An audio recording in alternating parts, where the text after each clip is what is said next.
Classes के YouTube channel में आपका स्वागत है। मैं हूं शहीद हुसैन मंसूरी। आज हम बात करेंगे मानव तंत्र के बारे में कि मानव के अंदर कितने प्रकार के तंत्र पाए जाते हैं और मानव जो शरीर है वो किस प्रकार से काम करता है, कितने प्रकार की उनमें क्रियाएं होती हैं, उसके बारे में आज हम डिस्कस करेंगे। तो मानव के अंदर सर्वप्रथम जैसे मान लीजिए अपन पहला तंत्र लेते हैं मानव पाचन तंत्र। इसको डाइजेस्टिव सिस्टम बोलते हैं।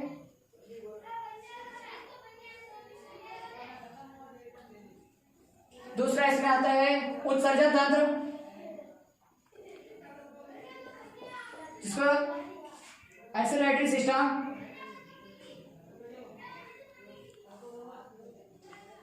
सिस्टम, या urinary system,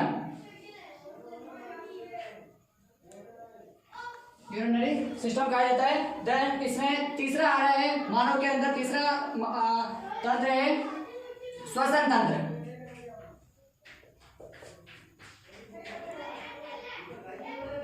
respiratory system. Next जनन तंत्र, रिप्रोडक्टिव सिस्टम।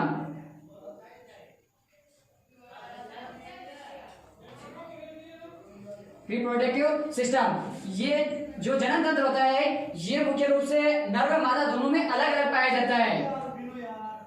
नर जनन तंत्र,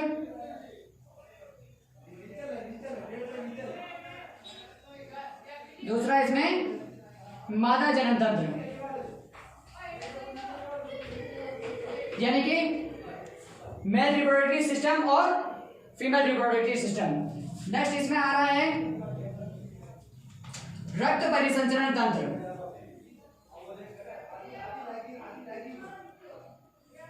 रक्त परिसंचरण तंत्र, blood circulation system.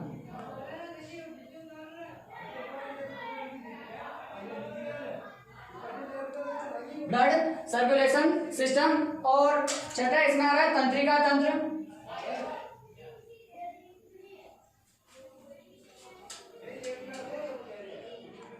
Nervous system या न्यूरॉन्स, न्यूरॉन।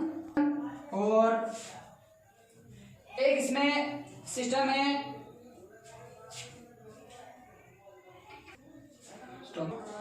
मानव कंकाल, जो हड्डियों से मिलकर बना हुआ होता है। पूरे शरीर को ये एक आकार और स्ट्रक्चर देने का काम करता है। Human skeletal system.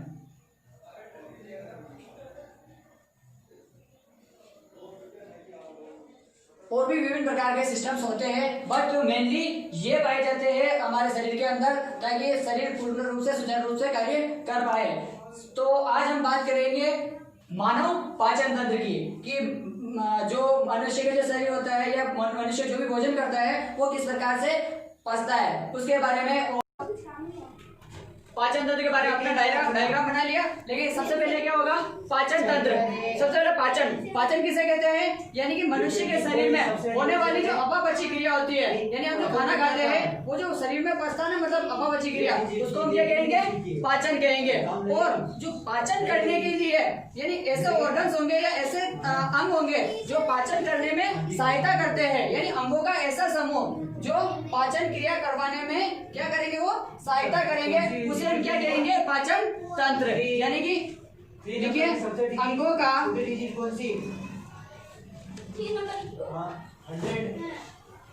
ऐसा समूह जो 100 नहीं है, तो 100 को पहले किससे डिवाइड करेंगे, जो इसका 24 से डिवाइड करेंगे तो अपन को पाचन क्रिया करने में सहायता पता चला। ये ना सब इससे डिवाइड सहायता करते हैं, मतलब कि अपन 100 को भी इससे डिवाइड करेंगे, उसे ये सबकी डिवाइड ही होगी। क्या पता चला, पाचन तंत्र कहते हैं। 24 इन सबका एलसीएम क्या निकला, 24, यानी कि ये 24 6 और 8 12 से डिवाइड। ऐसे अंग होते हैं जो क्या करते हैं, शरीर के अंदर मतलब पाचन करने में सहायता कर रहे हैं। अब उन अंगों के नाम जैसे मान लो कौन कौन से हैं, इधर देखिए, एक मिनट पहले इधर देखिए, किससे? कि पाचन तंत्र के अंग मेन कौन कौन से है। सबसे पहले इसके अंदर आता है मुख यानी कि माउथ, ठीक है। यहीं से जो भी डाइजेस्टिव सिस्टम है, डाइजेस्टिव जो प्रक्रिया है यानी पाचन की प्रक्रिया यहाँ से शुरू होती है। और ये होते हैं ओरल कैविटी यानी कि मुख गुहा, जहाँ पर भोजन थोड़ी देर तक स्टे रहता है यानी कि रुका रहता है। जब भी हम लोग भोजन करते हैं, भोजन को जैसे मुख में लेते हैं तो वो मुख गुहा यानी ओरल कैविटी के अंदर स्टे रहती है, रुकी रहती है। उसके बाद में क्या होता है कि इसके अंदर दो प्रकार की क्रियाएं होती है, एक तो मैकेनिकल क्रिया और एक कौन सी क्रिया होगी, केमिकल क्रिया। मैकेनिकल और केमिकल क्रिया यानी कि मैकेनिक की क्रिया का काम करने का काम कौन कर रहा है, कौन बचा? पित्त करता है यानी कि दांत करता है मैकेनिक क्रिया करने का। यानी कि जो भोजन जो होता है, फूड होता है, उसके जो बिग जो बड़े पार्ट होते हैं यानी लार्ज पार्ट होते हैं उसको स्मॉल पार्ट में डिवाइड करने का काम कौन करेंगे, टीथ करेंगे, दांत करेंगे, ठीक है। उसके बाद में क्या होगा इसमें कि जैसे भोजन बड़े पार्ट से छोटे पार्ट में डिवाइड हो जाता है तो वहां पर एक केमिकल रिएक्शन और होती है, केमिकल मतलब क्रिया और होती है यानी कि स्लाइवा जो होती है, स्लाइवा इसको बोलते हैं लार। यानी लार किससे स्रावित होती है, लार ग्रंथि के द्वारा। लार ग्रंथि के द्वारा लार स्रावित होगी इसके अंदर, मुख गुहा के अंदर यानी ओरल कैविटी के अंदर। और जो भोजन बड़े पार्ट से स्मॉल पार्ट में डिवाइड हुआ उसके अंदर ये लार जाकर क्या हो जाएगी, मिल जाएगी और उसको लसलसासा कर देगी भोजन को। जब लसलसासा हो जाएगा भोजन, और इस भोजन को रोलर करने का काम भी करता है। कौन करता है इसके अंदर रोलर करने का काम, जीभ यानी कि टंग जो होती है वो क्या करती है, उस भोजन को बोलस बनाने का काम करेगी, एक बोलस के रूप में भोजन को बना देगी। उसके बाद में ये बोलस के रूप में भोजन जो है वो कहाँ आएगा, इसोफेगस के अंदर यानी ग्रसिका के अंदर आएगा। ग्रसिका ये क्या होती है, बेलनाकार आकृति की होती है जो कहाँ से जुड़ी हुई रहती है, ओरल कैविटी के लास्ट पार्ट से लेकर, और ये आमाशय का जो प्रथम पार्ट होता है ना, छेला पार्ट, वहां पर आकर ये जुड़ी हुई रहती है। अब भोजन बोलस के रूप में कहां पर आ गया, ये आमाशय के अंदर आ गया। आमाशय में ये भोजन लगभग यहाँ पर 4 से 5 घंटे स्टे रहता है यानी कि आमाशय के अंदर आने के बाद ये भोजन 4 से 5 घंटे रुका हुआ रहेगा। एक चीज और है, आमाशय जो है, आमाशय की दीवार होती है, उसके चारों ओर ये पेरिस्टाल्टिक मूवमेंट होती है। यहाँ पर जो भोजन होता है ना, भोजन वो इस दीवार से टकराते हुए और ज्यादा पतला होता है। यहाँ पर पतला होने का काम होता है। इसमें इसकी दीवार है, इसके चारों ओर HCl नामक क्या पाया जाता है, HCl नामक एक अम्ल पाया जाता है, हाइड्रोक्लोरिक अम्ल होता है। ये हाइड्रोक्लोरिक अम्ल इस भोजन को सड़ने से बचाता है। यानी कि यहाँ पर भोजन 4 से 5 घंटे पड़ा हुआ रहेगा। जब ये 4 से 5 घंटे पड़ा रहेगा, आपको पता है कि हमारे शरीर का टेम्परेचर बहुत हाई होता है, तो शरीर के टेम्परेचर के अंदर सोचो, आप बाहर अगर भोजन कोई पड़ा हुआ है, एक दिन तक पड़ा रह जाता है, वही खराब होने लग जाता है, बांसने लग जाता है, ठीक है। लेकिन अब सोचो कि वो शरीर के अंदर यानी आमाशय में पड़ा हुआ है, तो वो आमाशय में पड़ा हुआ है तो भोजन वो क्या होने लग जाएगा, वो खराब होने लग जाएगा। लेकिन उस खराब होने से बचाने का काम कौन कर रहा है, यहाँ पर HCl हाइड्रोक्लोरिक अम्ल होता है, जो क्या होता है आमाशय की चारों दीवारों पर स्टे रहता है। ये क्या करता है, भोजन को और ज्यादा पतला करने का काम करता है और दूसरा भोजन को सड़ने से बचाता है। अब बात यहाँ पे आ रही है, 4 से 5 घंटे भोजन यहाँ स्टे हुआ है और ये पेरिस्टाल्टिक मूवमेंट होती है, इससे भोजन चारों तरफ टकराने लग गया। टकराते टकराते ये और ज्यादा बारीक हो जाएगा और यहाँ पर आता है पित्ताशय यानी गोल ब्लैडर। गोल ब्लैडर के द्वारा क्या होता है, यहाँ पर पीत रस स्रावित होता है। पीत रस स्रावित होता है जो पाचन करने में और ज्यादा सहायक होता है यहाँ पर। अब यहाँ पर आ रहा है लीवर। लीवर भी यहाँ पर इसी के जस्ट आमाशय है, इसी के साइड में ये जुड़ा हुआ रहता है। जो यकृत होता है, लीवर होता है, जो ये भी क्या करता है, एक जूस सीक्रेट करता है, जो मतलब हमारी इम्यून सिस्टम के लिए भी यूज में आता है। और दूसरा क्या करता है, ये भी भोजन को पचाने का काम करता है। ये एक प्रकार से क्या होंगे, सहायक अंग होते हैं। स्टार्टिंग में मैंने बताया ना आप लोगों को, पित्त और लार ग्रंथि और इसके अंदर जीवा जो आती है ना, जीवा जिसको बोलते हैं जीभ, टंग, ये क्या होती है, सहायक अंग होते हैं यानी कि इसके हेल्पिंग ऑर्गन्स। इसके अंदर 2 टाइप के होते हैं। एक तो होता है मेनली ऑर्गन, जो पाचन तंत्र होता है उसके मेन ऑर्गन कौन कौन से हो गए, माउथ हो गया, ओरल कैविटी मुख हो गया, ठीक है, मुख गुहा हो गया। इसके बाद में आ रहा है इसमें इसोफेगस यानी ग्रसनी हो गई, पहला, दूसरा, तीसरा कौन सी हो गई, ग्रसिका हो गई, ठीक है, इसोफेगस। और फिर आगे आ रहा है इसके अंदर आमाशय। आमाशय कौन सा है? चौथा पार्ट हो गया, मेन ऑर्गन इसके पाचन तंत्र का मेन ऑर्गन है। और उसके बाद आ रहा है पांचवा, कौन सा आ रहा है इसमें? छोटी आंत आ गई पांचवा, ठीक है। छठा इसके अंदर आ रहा है बड़ी आंत आ गई। उसके बाद में लास्ट एंड फाइनल सातवां पार्ट कौन सा हो जाएगा? गुदा द्वार हो जाएगा। जिससे क्या होता है, यानी कि ये जो पाचन तंत्र है ये मुख गुहा से लेकर गुदा द्वार तक फैला हुआ रहता है। ये तो इसके मेन पार्ट हो गए जो पाचन के लिए यूजफुल होते हैं, इंपॉर्टेंट होते हैं पाचन तंत्र का। लेकिन ये अंग भी खुद अपने आप भोजन को पाचन नहीं कर पाते। इसके पाचन के लिए मुख्य रूप से इसके सहायक अंग काम आते हैं। सहायक अंग में मैंने अभी जस्ट आपको बताया कि टित हो गए, सहायक अंग है ना टित। टित क्या कर रहा है? भोजन, जैसे अपन ने खाया भोजन को और वो तोड़ने का काम कर रहा है भोजन को, कि मतलब उसको मैकेनिकल क्रिया करवाने का काम कर रहा है। दूसरा इसके अंदर आ रहा है, इसके अंदर टंग आ रही है। टंग क्या करेगी?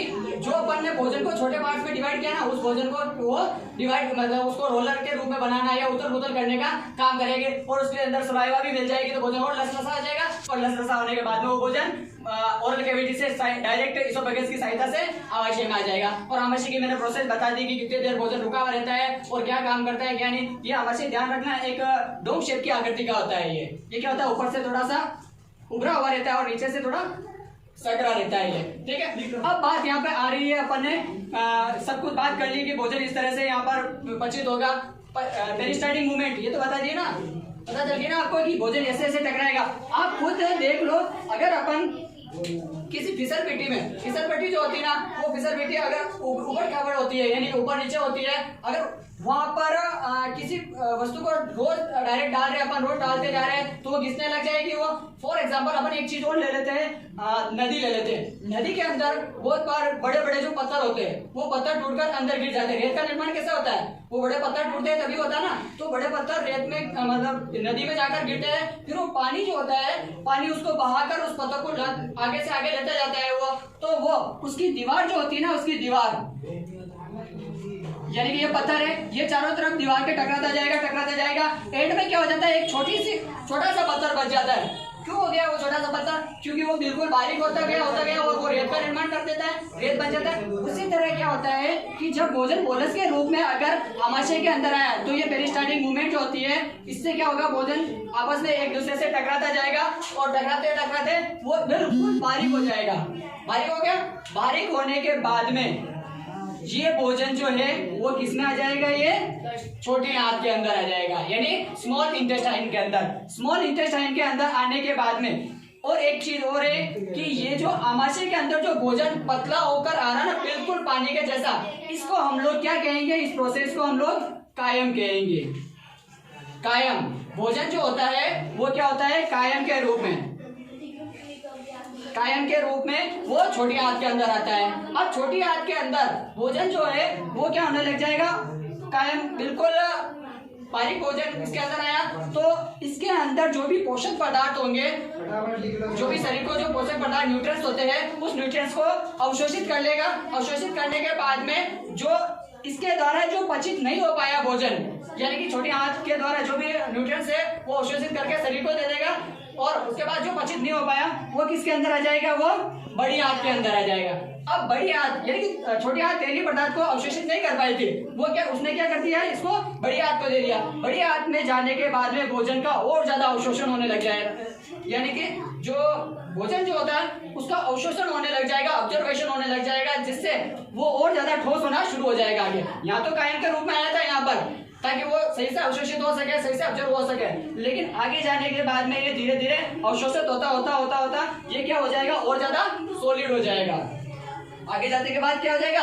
सॉलिड हो जाएगा, यानी कि सब कुछ उससे अवशोषित कर लिया जाएगा। बड़ी आंत के अंदर तेलीय जो जितने पदार्थ होते हैं ना, फैटी वाले, वो सारे के सारे अवशोषित कर लिए जाएंगे। फिर बाद में लास्ट में क्या बचेगा? ओनली फॉर मल बचेगा, यानी कि वो मल जो होता है वो कहाँ पर? गुदा द्वार में आकर एक जगह स्टे हो जाता है, रुक जाता है वो, ठीक है। तो और उसके बाद में जब भी पाचन क्रिया यानी पूरी प्रोसेस होने के बाद में फिर बाद में इसको गुदा द्वार के द्वारा मल को क्या कर दिया जाता है? शरीर से बाहर एक्सक्रीट कर दिया जाता है, उससे निष्कासित कर दिया जाता है, ठीक है। एक चीज और है इसके अंदर, जो ये बड़ी आंत है ना, बड़ी आंत, इसको क्या किया गया है? इसको डिवाइड किया गया है। इसको एक तो ट्रांसफर कोलोन होता है, इसका ट्रांसफर कोलोन होता है, इसको सिग्मोइड कोलोन बोलते हैं, इसको असेंडिंग बोलते हैं। इस वाले पार्ट को क्या बोलेंगे? असेंडिंग, असेंडिंग पार्ट बोलते हैं इसको। इसको क्या किया गया है? एक तो असेंडिंग पार्ट में डिवाइड किया गया है, एक ट्रांसफर कोलोन इसमें डिवाइड किया गया है, ट्रांसफर कोलोन, और एक होता है डिसेंडिंग होता है, और एक होता है यहाँ पर सिग्मोइड, और यहाँ पर होता है रेक्ट्रम। ये वाला पार्ट यानी इसको अलग अलग पार्ट में यानी कि 1 2 3 4 और 5 पार्ट में इसको डिवाइड किया गया है। ठीक है, इसके अंदर भी वैसे तो बांटा गया है। इसको आमाशय जो है इसको भी मुख्य रूप से 3 पार्ट में बांटा गया है। इसको भी ये जो डाउन शेप है इसकी अलग है, और ये जो है इसको बोलते हैं अपन बॉडी ऑफ स्टोमक बोलते हैं। यानी कि ये जो पार्ट है ये आमाशय का सबसे बड़ा पार्ट होता है, ये वाला। इसमें जो स्टोमक जो होता है आमाशय के कितने पार्ट है? 5 पार्ट। इसको आमाशय को भी 5 पार्ट में डिवाइड किया गया। पहला ये इसमें कार्डिक रीजन, यानी कि जो भोजन जो होता है वो आमाशय में जाता है भोजन, उस टाइम क्या होते हैं ये कार्डिक रीजन जो वाल्व जो होते हैं ये ओपन हो जाते हैं और भोजन अंदर जाते हैं और ये बंद हो जाते हैं। और कार्डिक रीजन ये पहला पार्ट हो गया इसका। दूसरा पार्ट इसके अंदर आ जाएगा फंडस से दूसरा पार्ट, और तीसरा पार्ट यानी स्टोमक का तीसरा पार्ट जो है बॉडी ऑफ स्टोमक, यानी कि आमाशय का बड़ा पार्ट है ये। और एक आता है यहाँ पर पाइलोरिक, ये आमाशय का चौथा पार्ट है, और 5वां पार्ट है पाइलोरिक रीजन होता है यहाँ पर। ये पाइलोरिक रीजन माइनस कर देंगे तो 2 डिजिट का हो जाएगा। अपन को कितनी डिजिट का? 3। पाइलोरिक रीजन जो भोजन को आगे जाने का रास्ता देता है, और जब भोजन यहाँ पर स्टे है तब तक ये बंद रहता है, पाइलोरिक रीजन। इसके बाद में आगे जब ये भोजन पचित हो जाता है तो ये भोजन आगे पाइलोरिक रीजन से निकलकर ये छोटी आंत में चला जाता है। ठीक है, अब यहाँ पे बात आ रही है कि मनुष्य और जानवर यानी कि जो भी एनिमल्स होते हैं उनके अंदर और हमारे अंदर क्या डिफरेंस रहता है। ये जो यहाँ पर अपेंडिक्स दिख रहा है, ये अपेंडिक्स जो होता है वो मनुष्य के अंदर यानी कि जो आदमी होते हैं, ह्यूमंस होते हैं, उसके अंदर अपेंडिक्स क्या काम करता है, और जंतु होते हैं एनिमल्स, उसमें इसका क्या काम होता है। अपन लोग नॉर्मल भोजन करते हैं, ठीक है, लेकिन जो जितने भी एनिमल्स जो होते हैं वो कौन सा क्या खाते हैं? वो जितने भी एनिमल्स है वो क्या खाते हैं? चारा वगैरह, घास वगैरह ये खाते हैं ना। तो सोच लो अपन क्यों नहीं खा पाते? अपना अपेंडिक्स जो होता है वो पूरी तरह से काम नहीं कर पाता है। जिस तरह से जिसको जो सुटेबल होगा वही भोजन कर पाएगा, लेकिन हम लोग केवल जैसे फल फ्रूट हो गया या फिर जितने भी अनाज है उसको खाते हैं हम लोग, लेकिन ये अनाज भी खाते हैं, और अनाज के खाने के साथ साथ ये जो जितने भी एनिमल्स होते हैं वो घास फूस वगैरह खाते हैं। और अपेंडिक्स का मेन काम ये होता है कि जो घास फूस होते हैं ना उसको पचाने के, हार्ड जो भोजन होता है ना, ठोस भोजन, उसको पचाने का काम कौन करता है?